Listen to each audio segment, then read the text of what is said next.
विदुर जी के घर पर भगवान पहुंचे हैं दुर्योधन के 56 भोगों का त्याग करके। तो उस समय विदुर जी घर पे नहीं है, मैया विदुरानी अंदर घर के स्नान बना रही है। ठाकुर जी विदुर जी के घर पर पहुंचे हैं और किवाड़ों को बजाया। भगवान बोल रहे हैं, अरे मैया, ओ मैया, अरे मैया किवाड़ खोल, मैं कन्हैया तेरे घर पर आया हूं। लेकिन मैया विदुरानी स्नान बना रही है। मैया ने किवाड़ों को नहीं खोला, मैया स्नान बना रही है। भगवान ने किवाड़ों को बजाया और कहा, अरे मैया किवाड़ खोलो, मैं कन्हैया तेरे घर पर आया हूं।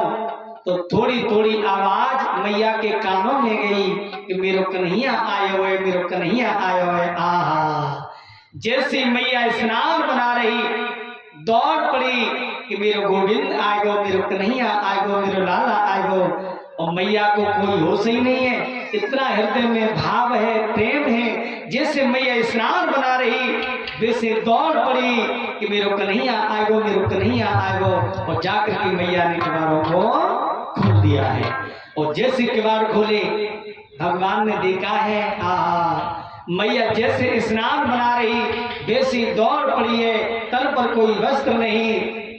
जब भक्त और भगवान का मिलन होता है प्यारे, तो भक्त अपने तन का मन का होश खो देता है और भगवान से मिलने के लिए दौड़ पड़ता है। वही हाल आज मैया विदुरानी का हुआ। मैया जैसे स्नान बना रही वैसे दौड़ पड़ी। भगवान ने देखा है कि मैया का बड़ा सुंदर भाव है। ठाकुर जी ने अपना पीतम्बर लिया और लेकर के मैया को उड़ा दिया। और मैया भगवान को लेकर अंदर घर में प्रवेश हुई। पाटा लिया, पाटा, पीड़ा, जानो पीड़ा, हाँ, आसन लेकर के मैया ने बिछा दिया। और वो भी सीधा नहीं बिछाया, जल्दी में मैया ने उल्टा बिछा दिया। और ठाकुर जी ने विचार किया कि मैया ने पीड़ा तो बिछा दियो, आसन बिछा दियो, लेकिन उल्टो बिछायो है।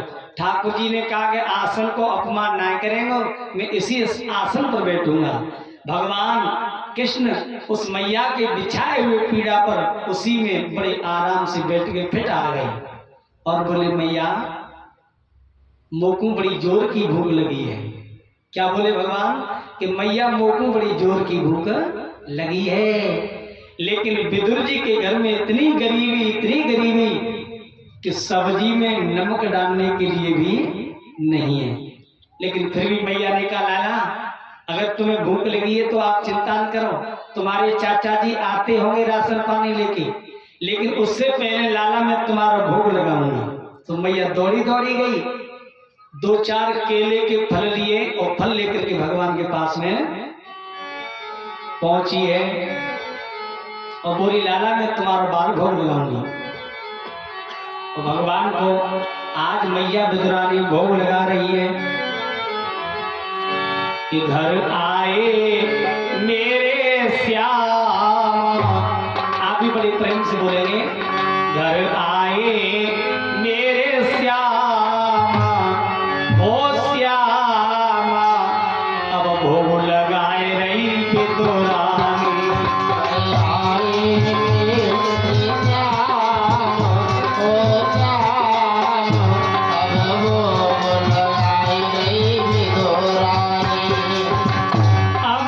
भोग लगाए रही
लगा रही है। केला के फल लिए मैया ने, और केला के फल लेकर के मैया भगवान के पास में गई और बड़े भाव में विभोर होकर के मैया ठाकुर जी को भोग लगा रही है। केला को जो गूदा गूदा था वो तो मैया ने नीचे डाल दिया और ठाकुर जी को छिलका खिला रही है। हाँ, और मेरे भगवान छिलका बड़े प्रेम से खा रहे हैं, इतने प्रेम से खा रहे हैं कि जैसे मैया यशोदा माखन मिश्री को भोग लगा रही हो, इतने प्रेम से भगवान छिलका खा रहे हैं। उसी बीच में विदुर जी आए और विदुर जी ने देखा, अरे पगली ये क्या कर रही है? मैया बोली मैं तो ठाकुर जी को भोग लगा रही हूँ। विदुर जी बोले पगली भोग ऐसे लगावे, तूने गुदा गुदा नीचे डाल दिया, छिलका भगवान को खिला रही है। और केला को फल लिया विदुर जी ने, और केला का फल लेकर के कहा ऐसे भोग लगाते भगवान का। विदुर जी ने छिलका छिलका नीचे डाल दिया और जैसे भगवान को गूदा खिलाया, भगवान गूदा खाया, लेकिन भगवान हंस गए और हंस करके कहते चाचा जी जो स्वाद मोको छिलका में आ रहा था वो तुम्हारे गूदा में नहीं आ रहा है। तो भाव से छिलका लागे मीठो और भाव विनाश पावक टीको। सूत जी कहते हैं कि भावना में भाव नहीं तो भावना बेकार है, और भाव से भज लो अगर तो भव से बेड़ा पार है। परमात्मा का आप भोग लगाएं, प्रेम से लगाएं, भाव से लगाएं, तो भगवान तुम्हारे तुलसी दल पे ही प्रसन्न हो जाते हैं। सूत जी कहते हैं कि सोमता दृश्यो, इस प्रकार से भगवान श्याम सुंदर ने दुर्योधन के 56 भोगों का त्याग किया है और विदुर जी के घर पे जाके बथुआ का साग का भोग लगाया है। ये भगवान और भक्ति कथा है। भाव होना चाहिए और भाव से ही भगवान की प्राप्ति होती है।